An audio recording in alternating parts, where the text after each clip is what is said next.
ज्यादा परमेश्वर के लिए दुख उठाते हैं उतनी ज्यादा। कल मैं किसी से कह रहा था कि परमेश्वर को, प्रभु यीशु मसीह को कोई भी जरूरत नहीं थी इस दुनिया में आने की। जरूरत थी, वो चाहते तो किसी दूत को भेजते, वो चाहते तो आकाशवाणी होती, वो चाहते तो स्वर्ग खुलता, वहां से आवाज आती, वो चाहते तो किसी और तरीके से दुनिया बचती। लेकिन यीशु मसीह ने हमें सिखाया कि कुर्बानी क्या होती है। क्या सिखाया? कुर्बानी क्या होती है? कुर्बानी क्या होती है? बड़ी अच्छी बात है, ये चल रही वीडियो, बड़ी अच्छी बात। आज लोग ऑनलाइन सामान मंगवाते हैं। क्या करते हैं?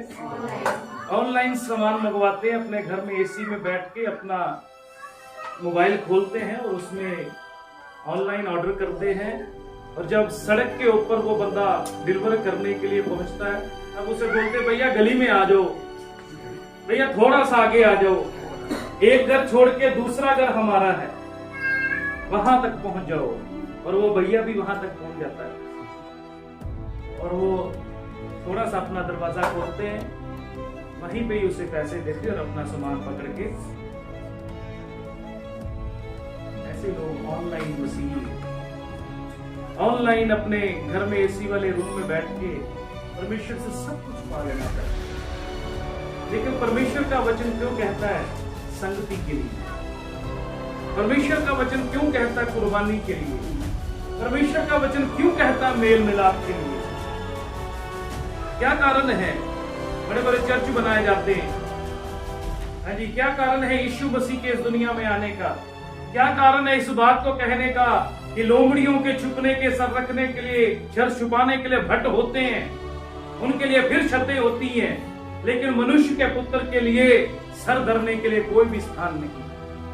एक अच्छी गवाही कि यीशु मसीह कहां पैदा हुआ? चरनी में पैदा हो गया।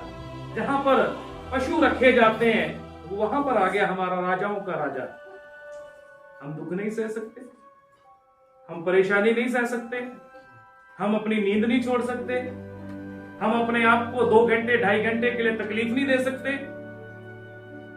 मैं कहता हूं वो नरक की तकलीफ से 2.5 घंटे वाली अच्छी है, 2.5 घंटे वाली अच्छी है, क्योंकि वहां समय नहीं बीतेगा, समय खत्म नहीं होगा, यहां पर खत्म हो जाएगा।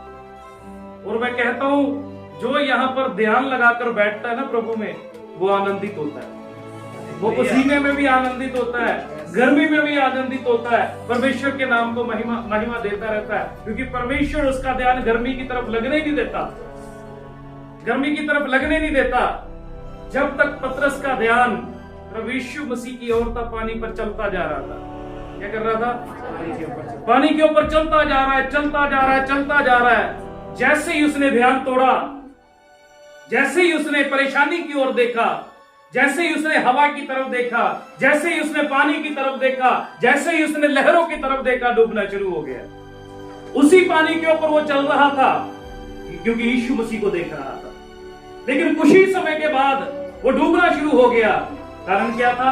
पानी तो वही है, पतरस भी वही है, उसके पांव भी वही है, लेकिन कारण क्या है? कारण ध्यान नहीं है, समर्पण नहीं है। जो यीशु मसीह को देखते रहते हैं वो कभी भी लज्जित नहीं होते, वो कभी भी शर्मिंदा नहीं होते।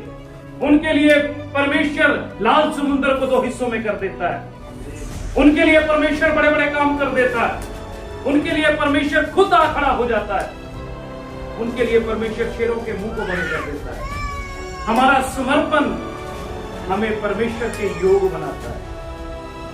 हमारा समर्पण हमें योग्य बनाता है। क्या क्या?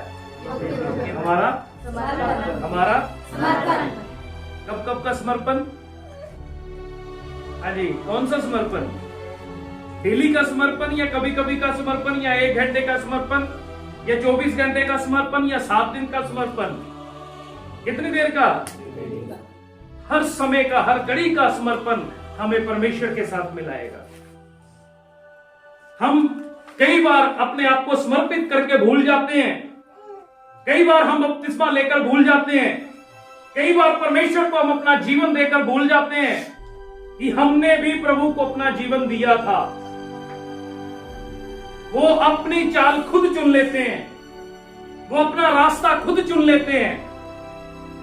जो परमेश्वर के रास्ते से भटक जाता है, जो उसको छोड़ देता है, वो कभी भी आशीषित नहीं होता। हाँ जी, हमारा समर्पण हमें आशीषित करेगा, हमारा त्याग हमें आशीषित करेगा, हमारा परमेश्वर के बीच में बने रहना हमें आशीषित करेगा। जो परमेश्वर के बीच में बने हैं, परमेश्वर उसे आशीषित करेगा।